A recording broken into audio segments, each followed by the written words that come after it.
Hello, welcome to Hinduism abroad. मैं कांता शर्मा इस episode में आपका स्वागत करती हूँ। हमारा आज का विषय अत्यंत रोचक है। वो विषय है कि भगवान श्री कृष्ण का नाम लड्डू गोपाल कैसे पड़ा। भगवान श्री कृष्ण के कई नाम हैं, जैसे कान्हा, मनमोहन, मधुसूदन, गोविंदा, गोपाला, मुरली मनोहर, श्याम, बंसीधर, कान्हा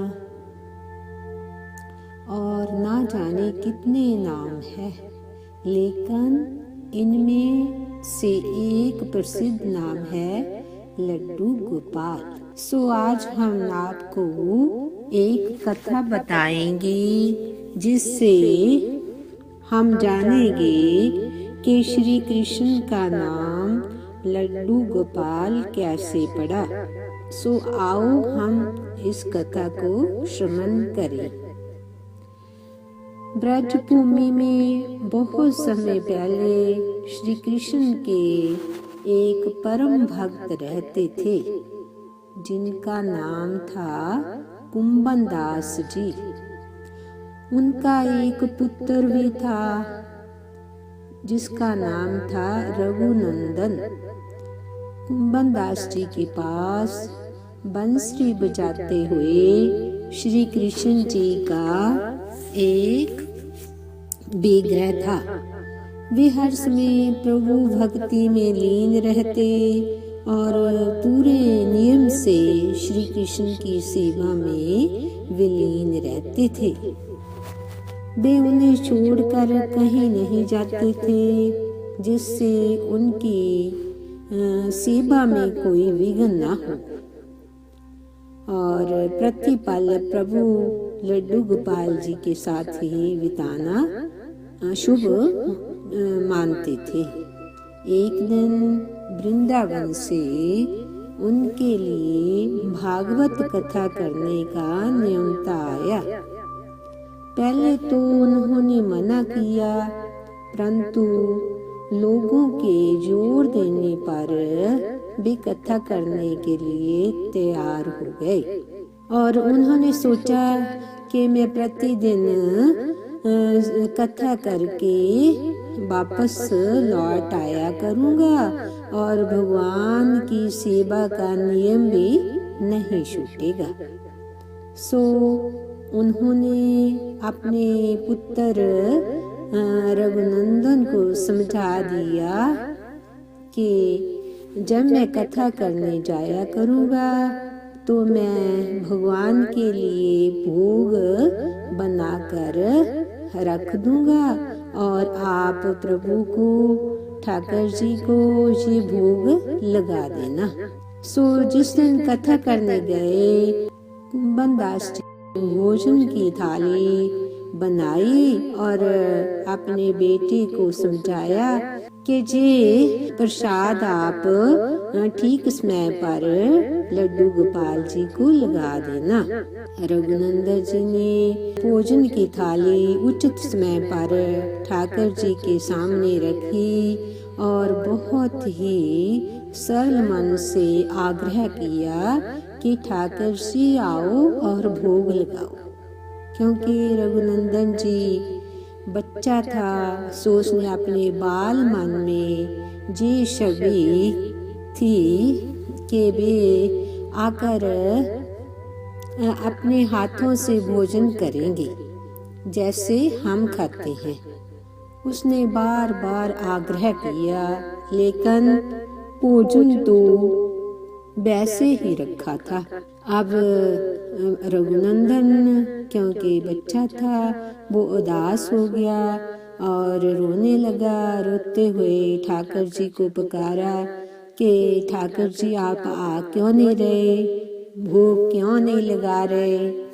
तो ठाकुर जी ने बच्चे का ये रूप देखकर उस पर मोहित हो गए और बालक का रूप धारण किया और भोजन करने बैठ गए।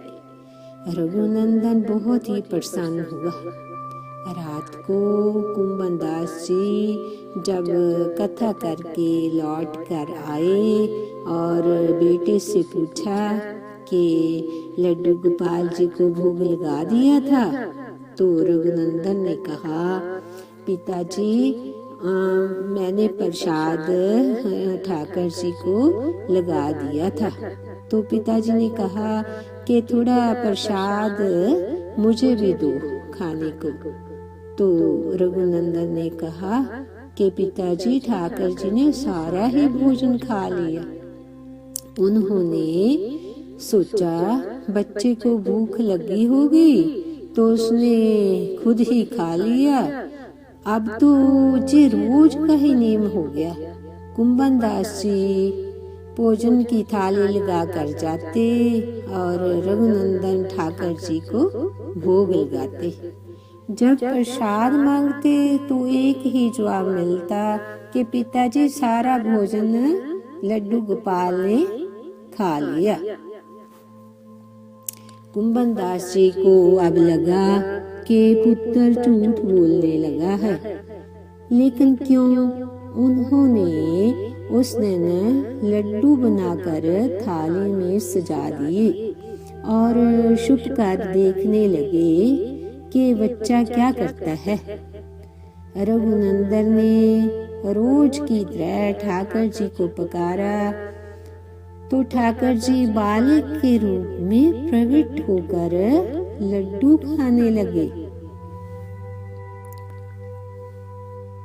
ये देखकर कुंभनदास जी भाव विभोर हो गए, आंखों में आंसू बहने लगे और दौड़े हुए आए प्रभु को चरणों से लिपट गए और विनती करने लगे। उस समय क्या हुआ, ठाकर जी के एक हाथ में लड्डू और दूसरे हाथ का लड्डू मुख में जाने को ही था कि वे जड़ हो गए। उसके बाद से उनकी इसी रूप में पूजा की जाती है और वे लड्डू गोपाल कहलाए जाने लगे। बोलिए लड्डू गोपाल की जय। अब आपने जाना कि श्री भगवान कृष्ण को लड्डू गोपाल क्यों कहा जाता है। ये लड्डू गोपाल का बहुत ही चमत्कार है। जो कोई लड्डू गोपाल की पूजा करता है वो शीघ्र प्रसन्न हो जाते हैं और दर्शन देके उनकी प्रत्येक मनोकामना शीघ्र पूरी करते हैं। जय जय श्री राधे श्याम, जय जय श्री राधे श्याम, जय जय श्री राधे श्याम। अगर आपको ये एपिसोड पसंद आए तो कृपया सब्सक्राइब करें, कमेंट करें। Thank you for watching.